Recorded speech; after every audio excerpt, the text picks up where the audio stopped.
So last August, I had to go to the doctor for routine checkup because I was starting school, and he decided that he wanted to do some routine lab work just because I hadn't had anything done in about a year. I didn't think much of it, did the blood work, went home, and then when I got home, not long after that, he called me and he sounded very concerned and he said, "Oliver, are you doing keto right now? And your cholesterol's through the roof.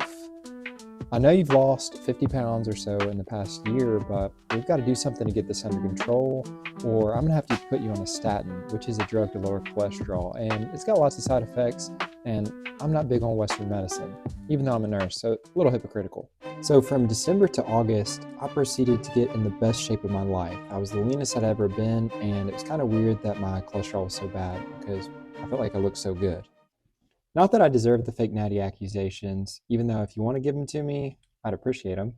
But at that time, I was running nothing. I've been drug-free for probably 7 years now, and I'm very thankful for that. But disclaimer, because if you take stuff, it's going to mess up your liver enzymes, your liver, and your cholesterol. So the problem here I have is that my cholesterol is high, through the roof, and really, I think almost double the value that it was a year prior to that. My well thought out solution for this was to get my cholesterol good, and I don't know about you, but I don't want to have a stroke or a heart attack anytime soon. But the dilemma I'm faced with is how to do it without medicine. I'm not a doctor, I'm a nurse, but I'm going to try to break some things down for you before I dive into how I got my cholesterol down 100 points. And I'm going to do that with my handy dandy NP book. So to the basics we go. What is a cholesterol? Great question. I thought you'd never ask. It is a fatty-like substance in the body that is very, very important and useful. But just like with all things in your body, too much is not good and too little is not good. You like a homeostasis in your body with cholesterol. Your body's not playing around. Now, what is cholesterol used for? It's very important in the body, and it's used for lots of things such as hormone production. And our favorite hormone since we work out is testosterone.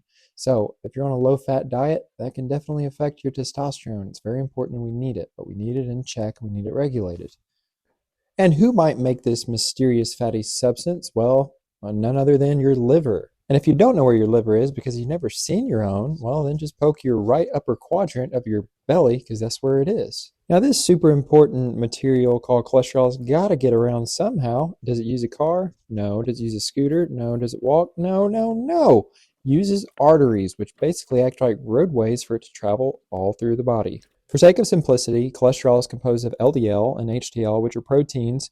LDL builds up in arteries, and HDL serves as kind of like traffic regulators. And just like you could expect, if that LDL gets too high and causes a traffic jam, you got issues. If it breaks off and goes to the brain or the heart, then you got a stroke or a heart attack. And if that HDL is too low, then it can't regulate things. You're in serious waters there. And that's my cholesterol 101.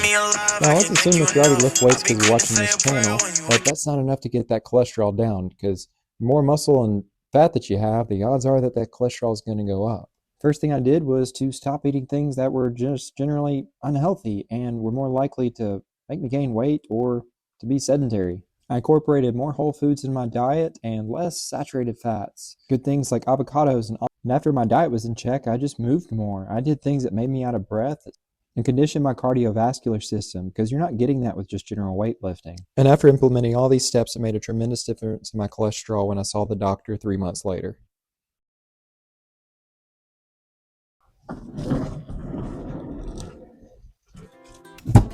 Alright, so you might be wondering why my cholesterol was so high in the first place, and I think it was a combination of things, seeming as I was not taking anything that would influence my cholesterol, but I think stress plays a big role.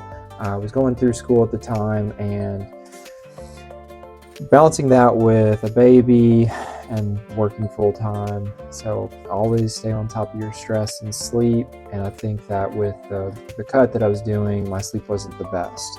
So that's very important, and my diet wasn't the best. Even though I was tracking my calories, I was eating things that were like lower in sugar, higher in fat, and more like supplements. So now the goal is more whole foods, less processed foods. So the moral of the story is take care of yourself. It's not always about how you look or feel. but also what's going on the inside and addressing that before it becomes an issue. So thanks for watching the video. Like and subscribe, and see y'all next.